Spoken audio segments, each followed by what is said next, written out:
चुनाव आयोग से नियुक्त किए गए ऑब्जर्वर की देखरेख में राज्यसभा की 2 सीटों पर 3 उम्मीदवारों द्वारा दाखिल किए गए नामांकन पत्रों की जांच की गई।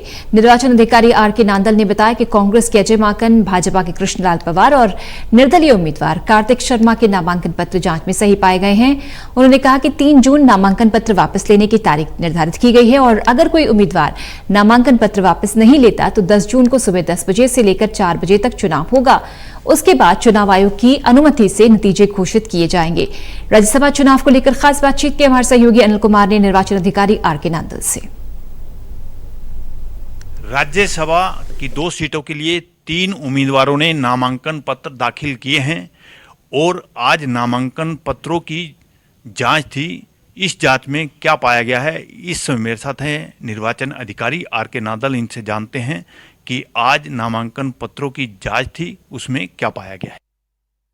आज 10 बजे नामांकन पत्रों की जांच की गई।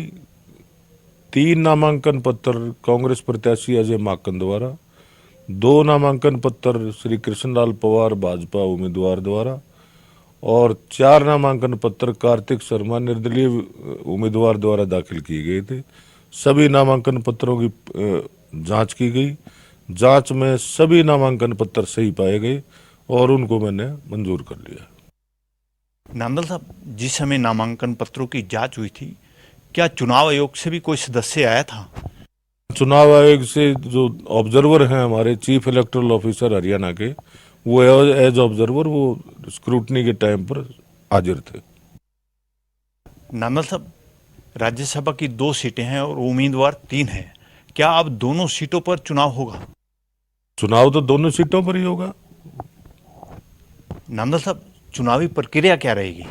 चुनावी प्रक्रिया जो है 3 तारीख को, तो अब जैसे विड्रॉल की डेट है, अगर कोई नॉमिनेशन विड्रॉ नहीं करता है तो 10 तारीख को सुबह 9 बजे से और 4 बजे तक पोलिंग होगी और उसी दिन शाम को पोलिंग के बाद इनकी काउंटिंग होगी।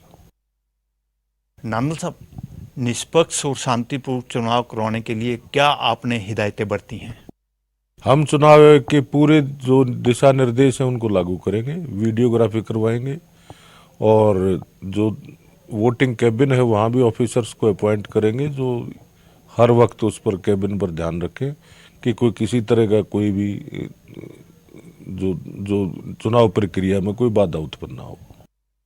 नांदल साहब, जिस तरह भी आपने बताया है कि 3 तारीख को नामांकन पत्र वापस लेने का आखिरी दिन है, अगर कोई उम्मीदवार चाहे तो अपना नामांकन पत्र वापस ले सकता है और अगर किसी ने नामांकन पत्र वापस नहीं लिया तो 10 जून को चुनाव होंगे।